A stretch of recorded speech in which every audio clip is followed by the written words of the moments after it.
الحمدللہ من منا بعبد المنان والصلاة والسلام علی عبد الحنان وعلی آلہ وصحبہ سید القرآن. اما بعد، اعوذ باللہ من الشیطان الرجیم، بسم اللہ الرحمن الرحیم. قال اللہ تبارک و تعالی: لقد من اللہ علی المؤمنین اذ بعث فیہم رسولا من انفسہم یتلو علیہم آیاتہ ویزکیہم ویعلمہم الکتاب والحکمہ. صدق اللہ العظیم.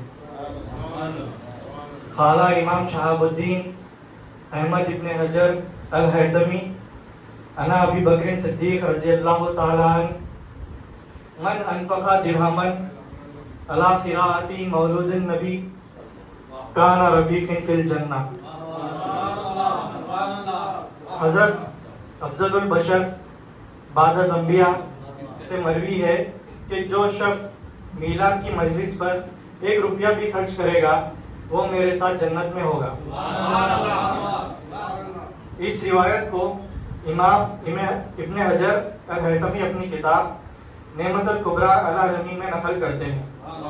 تو آج ہم جس نعمت الکبریٰ کی تذکرہ کر رہے ہیں، جس کو بیان کرنے میں جبرائیل نے اپنے پر بچھا دیے ہیں، حضرت اسرافیل نے اپنا سر جھکا دیا ہے، حضرت میکائیل کے الفاظ ختم ہو چکے ہیں، اور اسرائیل جس پر حیران ہے، اب مجھ جیسا گناہگار بندہ رسول کے احسانات کیسے بیان کرے گا؟ اللہ ہماری مدد فرمائے، آمین بجاہ طٰہٰ و یاسین. بزرگوں اور دوستوں، ہم اہل سنت والجماعت عید میلاد کو عیدوں کی عید مانتے ہیں، اور یہ صحابی و تابعین کا نہج بھی ہے. مطلب یہ کہ یہ عید عید الفطر، عید الاضحیٰ اور جمعہ سے بڑھ کر ہے. جمعہ کو عید المومنین کہا گیا ہے، وہ اس لیے کیونکہ اس دن حضرت آدم علیہ السلام کے مجسمے میں روح ڈالی گئی.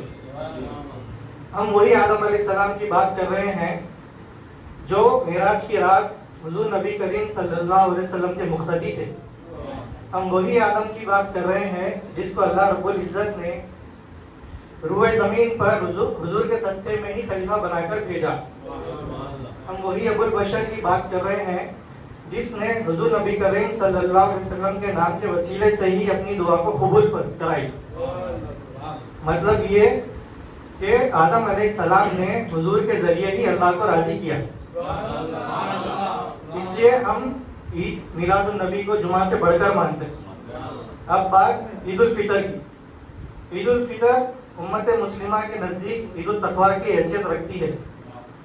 ہمیں اس میں جو کچھ بھی نمازیں ملتی ہیں، قرآن ملتا ہے، روزے ملتے ہیں، یہ سب چیزیں حضور نبی کریم صلی اللہ علیہ وسلم کے صدقے سے ہی ملی ہیں.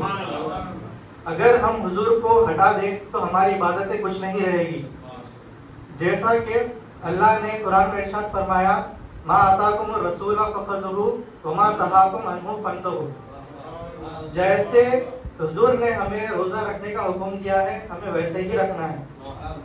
جیسے حضور نے نماز پڑھنے کا حکم دیا ہے، ہمیں ویسے ہی نماز ادا کرنی ہے. تو معلوم ہوا چاہے صحابی ہو، تابعی ہو، غوث ہو، ولی ہو، کوئی مومن ہو یا عام مسلمان ہو، یا آنے والے امام مہدی ہو یا عیسیٰ علیہ السلام ہو، سب کو اپنے عمل حضور نبی کریم صلی اللہ علیہ وسلم سے ہی منسلک کرنا ہے. اگر جو بھی عمل حضور سے منسلک نہیں ہوگا وہ عمل تقوی وار عمل ہو نہیں سکتا. اس لیے ہم عید الفطر کو میلاد کو عید الفطر سے بڑھ کر سمجھتے ہیں. اب بات عید الاضحیٰ کی کریں. اس میں ہمیں 2 نبیوں کا ذکر ملتا ہے، اور دونوں نبیوں میں اعلیٰ مرتبہ رکھنے والے ہیں. ایک حضرت ابراہیم علیہ السلام ہے اور دوسرے حضرت اسماعیل علیہ السلام. یہاں ہمارا موضوع قربانی کا قصہ نہیں ہے، مگر بتانا مقصود یہ ہے کہ حضرت ابراہیم علیہ السلام کے ہاتھ میں تیز دھار والی چھری ہے اور سامنے حضرت اسماعیل علیہ السلام کا نازک گلا ہے. جب ابراہیم علیہ السلام چھری چلاتے ہیں پر کچھ اثر نہیں ہوتا ہے، تو معلوم یہ ہوا کہ یہاں پر حضرت اسماعیل علیہ السلام کو حضور کی رحمت للعالمین والی کیفیت کا علم ہوا، اور حضرت ابراہیم کو حبیب اللہ کا علم ہوا، وہ اس لیے کیونکہ اللہ بہتر جانتا ہے کہ آگے حضرت اسماعیل علیہ السلام کی نسل مبارک سے ہی حضور کو پیدا ہونا ہے، تو وہ حضور کا اس حضرت اسماعیل کا گلا کیسے کٹنے دیتا. تو یہاں پر بتانا مقصود یہ ہے کہ اللہ تبارک و تعالیٰ کو صرف اور صرف حضور کی بعثت مبارک مقصود تھی، نہ خلیل اللہ کی خلیلیت سے کچھ واسطہ تھا، نہ اسماعیل علیہ السلام کی ذبح سے کچھ واسطہ ہے. یہاں پر دونوں کو صرف اور صرف حضور کی شان مرفانہ کا ذکر کر کو دکھانا تھا. اگر یہ قصہ حضور سے منسلک نہ ہوتا تو یہ قصہ وجود میں نہ آتا. وہاں ابراہیم علیہ السلام کے ہاتھ سے چھری چل جاتی اور اسماعیل علیہ السلام کا گلا کٹ جاتا. اس لیے ہم میلاد کو عید الاضحیٰ، عید الفطر اور جمعہ سے بڑھ کر سمجھتے ہیں. میں نے آپ کے سامنے ایک آیت سامنے رکھی تھی، لقد من اللہ علی المؤمنین اذ بعث فیہم رسولا. اس میں اللہ تعالیٰ فرماتے ہیں ہم نے تم پر احسان کیا ہے تمہیں میں سے تم میں رسول بھیج کر.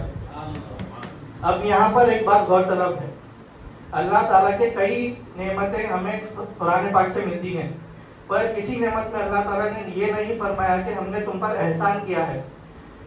اللہ تعالیٰ نے ہمیں حیات دی، علم دیا اور قوت دی، یہ ساری نعمتیں دیتا ہے، پر یہ نہیں فرماتا کہ ہم نے تم پر احسان کیا ہے. یہ فرماتا ہے کہ فبأي آلاء ربكما تكذبان، تم رب کی کون کون سی نعمتوں کو ٹھکراؤ گے، پر یہ نہیں فرماتا کہ ہم نے تم پر احسان کیا ہے. اب یہاں پر معلوم ہوتا ہے کہ ساری نعمتیں عام نعمتیں ہیں، چاہے علم کی ہو، حیات کی ہو، یا رزق کی ہو، یا دولت کی ہو. اللہ نے کبھی ابو جہل کے لیے رزق کے دروازے بند نہیں کیے، فرعون کے لیے دولت کے دروازے بند نہیں کیے. یہاں تک کہ شداد نے تو اپنی جنت بنا رکھی تھی جس کا نام اس نے شدادی باغ رکھا تھا.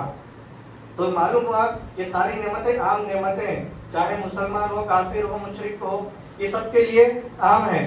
تو معلوم ہوتا ہے کہ اس کے لیے اللہ تعالیٰ نے احسان کا لفظ استعمال نہیں کیا. اب اللہ نے ہمیں نعمتیں دی کہ زمین دی، آسمان دیا، زمین میں سے اناج دی، آسمان سے بارش دی، ہمارے لیے آیات عالیہ یعنی چاند اور سورج کو نوکری پر لگایا، ہمیں اشرف الخلق کا تاج ہمارے سر پر دیا. یہ ساری نعمتیں لے کر بندہ پوچھتا ہے کہ اللہ یہ ساری نعمتیں کس لیے ہے، کیا چاہتا کیا ہے؟ تو اللہ فرماتا ہے وما خلقت الجن والانس الا لیعبدون وما اريد منهم من رزق. تو اللہ کہتا ہے میں تم سے کچھ کھانے کے لیے نہیں چاہتا، میں تم سے کچھ رزق نہیں چاہتا، میں نے صرف اور صرف انسان اور جنس کو پیدا کیا ہے میری عبادت کے لیے. تو کیا انسان کو پتہ چلتا ہے کہ اس کا کام عبادت ہے، مگر اب عبادت کے لیے ایک ہادی کی ضرورت تھی، ایک رسول کی ضرورت تھی، ایک نبی کی ضرورت تھی. تو اللہ تعالیٰ نے آدم علیہ السلام کو بھیجا ان کی امت کی طرف. تو یہ احسان ان کی امت پر ہوا، آدم علیہ السلام پر کچھ نہیں ہوا. اللہ تعالیٰ نے حضرت نوح علیہ السلام کو بھیجا، تو یہ احسان نوح علیہ السلام کی امت پر ہوا، نوح علیہ السلام پر نہیں ہوا. حضرت ابراہیم علیہ السلام کو بھیجتا ہے ان کی امت کے لیے، تو یہ احسان ان کی امت پر ہوا، ابراہیم علیہ السلام پر نہیں. تو پتہ چلتا ہے یہاں پر ہر نبی کے دل میں ایک باطنی ایک پیاس تھی اور ان کے التجا کی، ایک احسان وہ چاہتے تھے جو آج ہم پر ہے. تو یہاں پر ایک نبی اٹھ کھڑے ہوتے ہیں جن کا مرتبہ آدم اور نوح کے بعد سب سے بڑا ہے. اب یہاں پر شہر مکہ مکمل تیار ہے، کعبے کی تعمیر مکمل ہو چکی ہے. اب یہ نبی ایک اونچے پتھر پر کھڑے ہوتے ہیں اور ہاتھ اٹھا کر دعا کرتے ہیں کہ اللہ یہ کعبہ میرے سے قبول کر، اور کہتے ہیں ربنا وابعث فیہم رسولا منہم، فرماتے ہیں کہ آپ کے جو حبیب رسول ہیں ان کو میرے اس آباد کردہ شہر میں بھیجیں. تو اللہ ان کی دعا قبول کرتا ہے، حضور کو ان کے آباد کردہ شہر میں پیدا فرماتا ہے.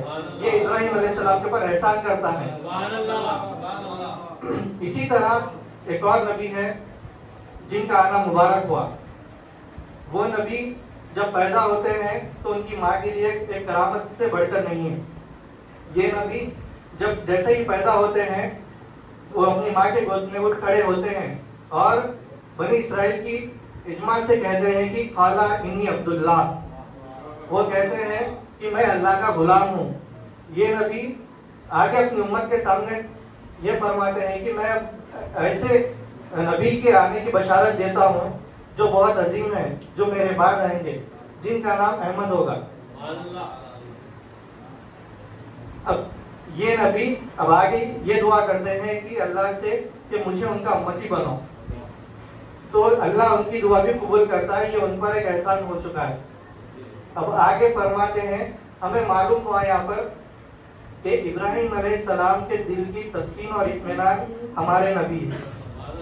ہمیں معلوم ہوتا ہے حضرت عیسیٰ علیہ السلام کے دل کی تسکین اور اطمینان ہمارے نبی ہے.